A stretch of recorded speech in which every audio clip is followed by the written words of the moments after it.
They say rock bottom is the solid foundation where you rebuild your life. But nobody tells you how much the fall breaks your bones before you land. You think you're being buried? No, you are being planted. But first, the seed must die. This is the story of how God breaks you to build you. Eric Thorne did not walk into rooms. He owned them. At 34, he was the youngest lead architect in the history of Sterling and Vance, the most prestigious firm in Chicago. He wasn't just talented, he was a visionary, a man who believed he could rewrite the skyline with steel and glass. On the night of the Thorne Spire unveiling, the gala was suffocatingly opulent.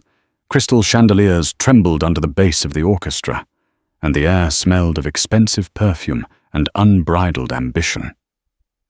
Eric stood by the floor-to-ceiling window, looking down at the city lights. They looked like sparks, he thought. Sparks that I ignited.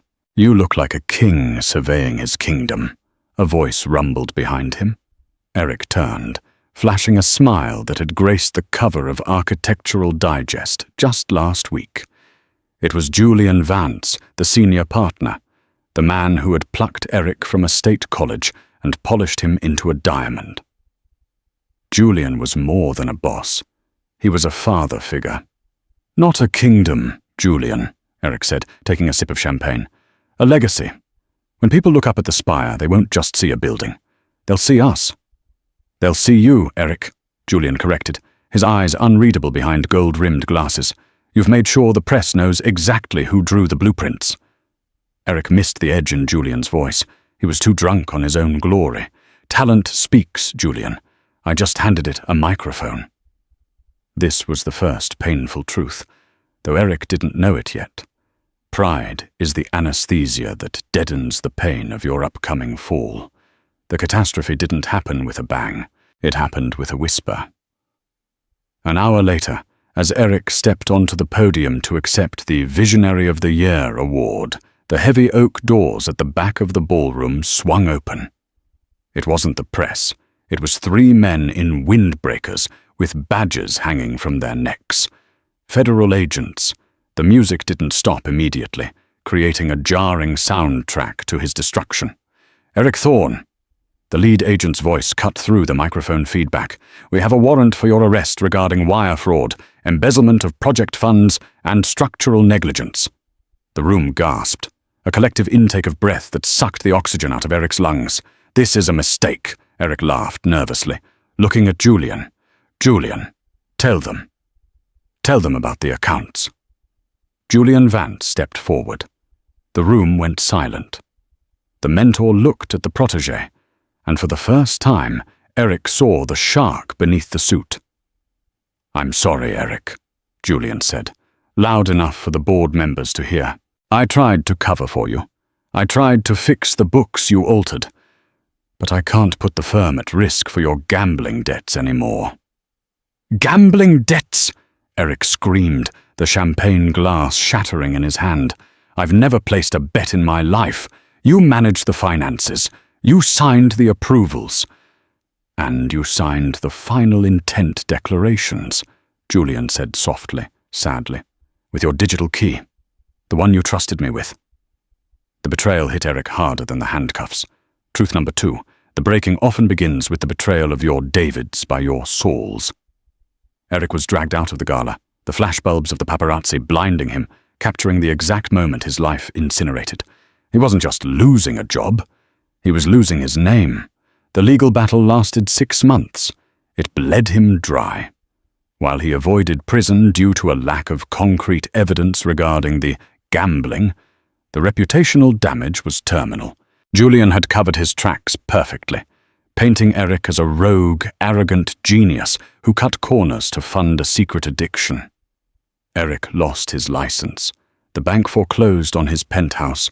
His friends, the ones who drank his wine and praised his genius, vanished like mist. One rainy Tuesday, Eric sat in his stripped-down living room, sitting on a packing box. His wife, Sarah, walked in. She had been the only thing that hadn't crumbled. She placed a hand on his shoulder. Eric, she whispered, the eviction notice is up tomorrow. We have to go. Go where? Eric stared at the floor. I'm blacklisted, Sarah. I can't even get a job drafting sheds in this city. I'm Eric Thorne. I built the skyline. I can't flip burgers. You aren't Eric Thorne, the architect, Sarah said, her voice firm. You are Eric, my husband. And right now, God is closing this door. God, Eric scoffed, bitter tears stinging his eyes. If God is real, he's laughing. He let a liar win, Sarah. Julian is sitting in my office, taking credit for my work. Where is the justice? Where is the elevation? The elevation comes after the breaking, Sarah said. We're moving to Oakhaven. Oakhaven? Eric looked up in horror. That dead mill town where your parents left that rotted cabin? That's the wilderness, Sarah. That's nowhere. Exactly, Sarah said, handing him a roll of packing tape. It's the only place left where no one knows your name. Oakhaven was a graveyard of industry. It was a town of rusted iron and grey skies, 3 hours and a lifetime away from Chicago. The cabin was drafty, smelling of wet pine and abandonment. For the first month, Eric tried to fight the breaking. This was truth number 3. You will try to fix in the flesh what God is trying to heal in the spirit. He spent his days driving to the nearest city, an hour away, begging for meetings with second-rate firms. He wore his best suit, which now hung loosely on his stress-thinned frame. I can consult, Eric pitched to a skeptical strip mall developer. I don't need my stamp. I'll do the design. You take the credit. Just pay me. The developer, a man with grease under his fingernails, laughed. I know who you are. You're the guy who almost collapsed the Thorne Spire with cheap steel. You're toxic, buddy. I wouldn't hire you to build a doghouse. Eric drove home in silence, screaming into the steering wheel until his throat tasted like blood. The isolation began to set in. In the city, his phone rang every 4 minutes. Here, it sat on the uneven wooden table, silent as a stone. Truth number 4. God isolates you so you can finally hear him. But at first, the silence feels like abandonment. The winter came early to Oakhaven. The heating bill arrived, and Eric stared at the bank balance. $12. He walked into the kitchen where Sarah was boiling pasta, the cheap kind. She looked tired. Her hands, once manicured, were chapped from the cold water. I have to get a job, Eric said, his voice hollow. There's a posting, Sarah said, not looking up. At the lumber yard. They need general labor, hauling timber. Eric felt bile rise in his throat. I have a master's degree. I am a creator of space. I don't haul wood like a mule. We need to eat, Eric. Sarah slammed the spoon down. It was the first time she had snapped. Your pride doesn't pay for heat. You want to be the head? Fine. But right now, God is calling you to be the hands. And if you can't serve, you can't lead. The next morning, Eric Thorne, the architect of the skyline, put on steel-toed boots and walked to the lumberyard. The foreman was a giant of a man named Silas. He had a white beard and eyes that seemed to see right through Eric's soul. Soft hands, Silas grunted, looking at Eric's palms. You ever worked a day in your life, son? I've worked harder than you can imagine, Eric shot back defensively. Mental labor is... Pick up that crate, Silas interrupted, pointing to a stack of oak beams. Move it to the truck, then do it 50 more times. That's the interview. Eric grabbed the crate. It was heavy, rough, and awkward. A splinter drove deep into his thumb instantly. He gritted his teeth and heaved. By the 10th crate, his back was screaming. By the 30th, his legs were shaking. By the 50th, he collapsed onto the dirt, gasping for air, sweat stinging his eyes. He waited for Silas to fire him, to mock him. Silas walked over and handed him a bottle of water. You didn't quit. That's a start. You're hired. Minimum wage. Start at 6 a.m. That night, Eric lay in bed, his body throbbing with a pain he had never known. He looked at the ceiling, waiting for the anger to return, but he was too exhausted to be angry. God, he whispered into the dark, are you trying to kill me? There was no thunder, no vision, just the wind howling outside. Weeks turned into months. Eric's hands grew calloused. His skin darkened from the sun. The suit was packed away in a mothballed box. He stopped checking the architectural news. He stopped looking for Julian's name in the papers. He was being ground down, dust to dust. One afternoon, during a lunch break, Eric sat on a stack of timber, sketching on a napkin. He wasn't drawing a skyscraper. He was drawing a better way to stack the lumber to prevent water rot, a simple structural adjustment to the yard storage shed. "What's that?" Silas asked, his shadow falling over the napkin. Eric crumpled it up. "Nothing, just bored." "Let me see," Silas demanded. He took the napkin, smoothing it out with his massive hands. He studied it for a long time. "You figure this pitch would drain the runoff better?" "It's basic geometry," Eric mumbled. "The current shed pools water at the base. It's rotting your inventory from the bottom up. If you elevate the truss by 6 degrees and cantilever the overhang..." He stopped. "Never mind." Silas looked at Eric, then at the rotting shed. "You know, Eric, I heard about you. From the news." Eric froze. He braced for the rejection. "Here it comes. The firing." "I heard you stole money," Silas said. "I didn't," Eric said, looking Silas in the eye. "I was arrogant. I was blind. But I didn't steal." Silas nodded slowly. "I believe you.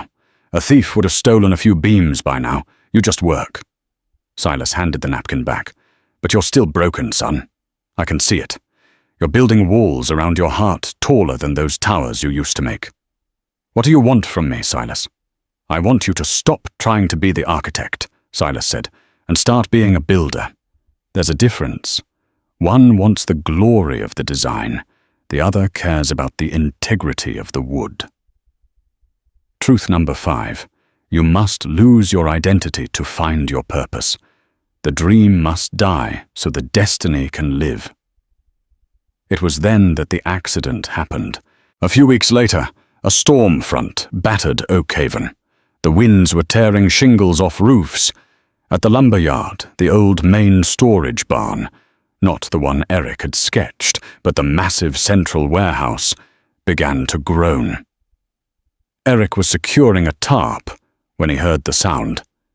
It was a sound only an architect knows. The scream of metal reaching its yield point. He looked up. The main support beam of the warehouse was shearing. Inside, 3 teenage boys, summer hires, were seeking shelter from the rain, unaware that tons of timber were about to collapse on top of them. Eric didn't think. He didn't calculate liability. He didn't think about his hands. "Get out!" Eric screamed, sprinting towards the shaking building. "The load-bearing truss is snapping! Move!" The boys froze in confusion. Eric dove into the dark warehouse. He didn't run for the exit. He ran for the support column. He saw a hydraulic jack sitting nearby, used for lifting heavy pallets. He jammed it under the sagging beam and pumped the handle frantically, his muscles screaming, trying to buy seconds of time against gravity. "Run!" he roared. The boys scrambled out into the rain. Eric gave the jack one last pump. The wood groaned. A terrible splintering crack echoed like a gunshot. The beam gave way. The roof came down, and Eric's world went black. Eric woke up to the rhythmic beeping of a machine. The smell was antiseptic and sharp, the smell of helplessness. His leg was shattered, 3 ribs broken, a punctured lung. He was alive, but as he lay in the sterile white room of the county hospital, he realized the cruel irony. He had tried to be the hands because he couldn't be the head, and now he was neither. He was a broken vessel on a hospital bed, unable to walk, unable to work, unable to provide. Sarah was asleep in the chair next to him, her head resting on the plastic armrest. She looked older than she should. Tears of hot, impotent rage streamed down Eric's face. "Why?" he screamed silently at the ceiling tiles. "I humbled myself. I took the lowest job. I saved those boys. And this is the reward. To be a cripple in a town that doesn't matter." This brought him to truth number 6. God will bring you to the end of your ability, so you must begin in his capability. Recovery was slow. The medical bills piled up like snowdrifts against the door. They were surviving on charity from the church Sarah had started attending. Groceries left on the porch, an envelope of cash slipped under the door. For a man who used to bill $500 an hour, accepting a casserole from a stranger felt like swallowing glass. One afternoon, 6 weeks into his recovery, Eric sat in a wheelchair on the porch of the cabin, staring at the grey woods. He had a sketchbook in his lap, but the page was blank. "Mail call," Sarah said, stepping onto the porch. She handed him a thick envelope. It had the logo of a Chicago legal firm. Eric tore it open. It was a settlement offer from Sterling and Vance. The letter was brief. Julian Vance was offering a benevolent gift of $50,000 in exchange for Eric signing a permanent non-disclosure agreement regarding the design flaws of the Thorn Spire, and a statement admitting full fault for the financial irregularities. It was blood money. It was a bribe to bury the truth forever. $50,000, Eric whispered. It would pay off the hospital. It would get us out of here. But it's a lie, Sarah said softly. I don't care about the truth anymore, Eric shouted, throwing the letter down. I care about survival. Julian won, Sarah. He's in Architectural Digest while I'm in a wheelchair. I hate him. I hope his tower rots. I hope he rots. The venom in his voice scared even him. It was black and thick. Sarah knelt beside the wheelchair. Eric, look at me. You are holding on to a hot coal hoping to burn Julian. But you are the one catching fire. You have to forgive him. Forgive him? Eric laughed, a dry, cracking sound. He ruined my life. No, Sarah said. He broke your career. You're ruining your life by holding on to the hate. Truth number 7. You cannot walk into your promised land while holding hands with your past trauma. Forgiveness isn't setting him free. It's setting you free. Eric stared at the woods until the sun went down. He wrestled with God in that silence. He replayed the gala, the handcuffs, the lies. He felt the right to his anger. It was his last possession. But then he looked at his hands, the hands that had saved 3 boys, the hands that Silas had taught to work. I'm not that man anymore, he realized. The Eric who built the spire would have taken the money and lied. The Eric who hauled wood, he is different. With trembling hands, Eric took the settlement paper. He didn't sign it. He tore it in half, then in quarters, then into confetti. He threw the pieces into the wind. I forgive you, Julian, he whispered into the cold air. Keep the money. Keep the credit. I release you. In that moment, something in the atmosphere shifted. The heaviness that had sat on his chest for a year evaporated. He grabbed his charcoal pencil. He didn't draw a skyscraper. He didn't draw a monument to himself. He began to draw a structure that followed the curve of the land, something that used the natural light, something sturdy, humble, and safe. He drew a refuge. He didn't know who it was for, but he drew it with a passion he hadn't felt since he was a student. 2 days later, a black sedan crunched up the gravel driveway, a car that didn't belong in Oakhaven. Silas stepped out of the driver's seat. But he wasn't wearing his work clothes. He was wearing a suit. And from the back seat emerged a man Eric recognized instantly. It was Arthur Pendleton, the billionaire philanthropist known for restoring historical cities, the man every architect in the world dreamed of working for. Eric wheeled himself to the door, confused. Silas? Hello, Eric, Silas said, smiling. I told you I had heard of you. But I didn't tell you that before I bought the lumber yard, I used to be the lead structural engineer for the Pendleton Foundation. Eric was stunned. You? But the boots, the sawdust. I retired, Silas shrugged. Wanted a quiet life, until a broken architect showed up in my yard and taught me about water runoff on a napkin. Arthur Pendleton stepped forward. He was an older man with kind eyes, but a steel jaw. Mr. Thorne, Arthur said, Silas told me what you did for those boys. He told me you risked your life when you had nothing to gain. He also told me you tore up a check from Julian Vance." "How do you know that?" Eric asked. "I have friends in legal," Arthur smiled. "That took character, a specific kind of character I've been looking for." Arthur looked at the cabin, then at Eric's shattered leg. "I am planning to build a series of trauma recovery centers across the Midwest, places for people who have been broken to heal. I don't need an architect who builds for ego. I need an architect who understands pain." Arthur pointed to the sketchbook on Eric's lap. "Silas says you've been drawing again." "May I?" Eric handed over the book. Arthur studied the sketch of the refuge. He traced the lines of the humble, light-filled structure. "This," Arthur said, tapping the page. "This is it. This is exactly what I saw in my mind." "I can't build it," Eric said, his voice trembling. "I have no license. I have no firm. I'm a felon in the eyes of the board." "I own the board, Eric," Arthur said calmly. "And as for the felony, turn on the news." Eric wheeled himself into the living room and turned on the small television. The screen showed breaking news from Chicago, a helicopter view of the Thorn Spire. The headline flashed in red: "Major structural failure at Vance Tower. Evacuation ordered." The reporter's voice was frantic.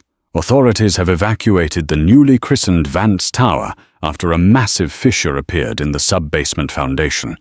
Forensic engineers have discovered that key load-bearing steel, which was signed off by Julian Vance, was substituted for substandard materials to cut costs."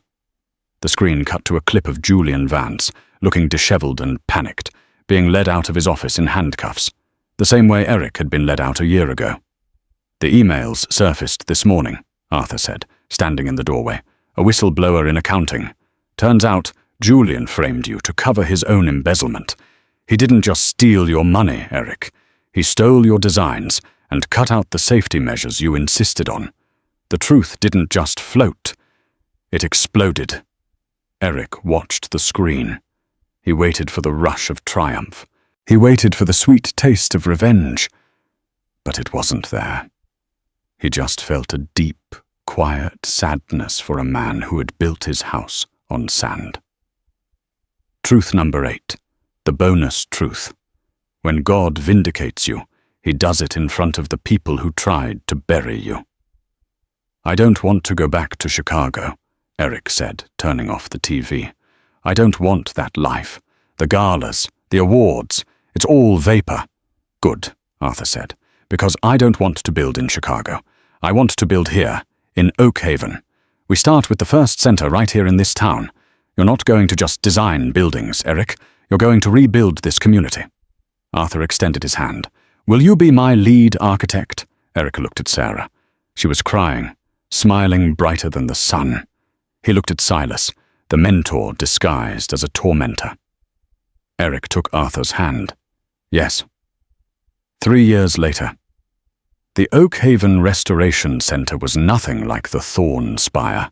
It wasn't tall. It didn't scrape the sky. It hugged the earth, made of warm timber and local stone. It was beautiful. On opening day, there were no flashing lights or federal agents, just the townspeople. The boys Eric had saved were there, now young men, working as apprentices on the site. Eric stood at the podium. He didn't have a cane anymore, but he walked with a slight limp, a permanent reminder of his breaking. A Jacob's limp. He looked out at the crowd. He saw Sarah holding their newborn daughter. He saw Silas leaning against a pillar. "They call this a ribbon cutting," Eric spoke into the microphone. "But today isn't about cutting. It's about mending." He paused, looking at the stone cornerstone of the building. Engraved on it was not his name. It simply said, "He heals the broken-hearted and binds up their wounds." "I used to think that to reach the top, you had to climb," Eric said, his voice steady and strong. "I thought greatness was about how high you could build your tower. But I learned the painful truth."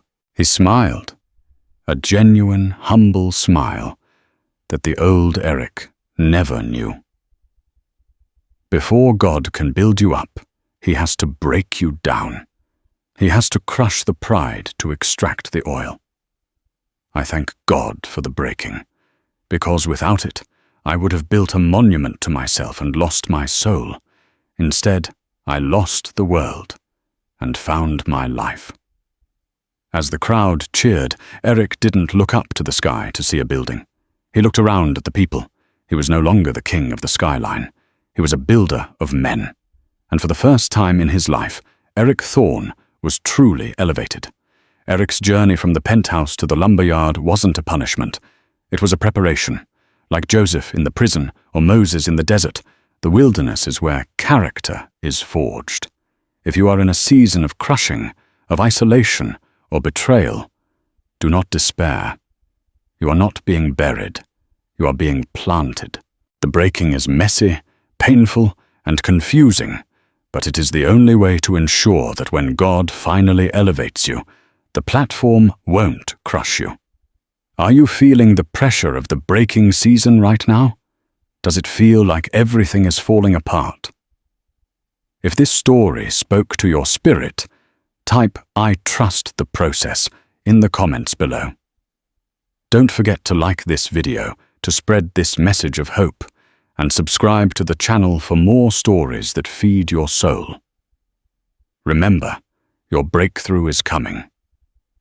God bless.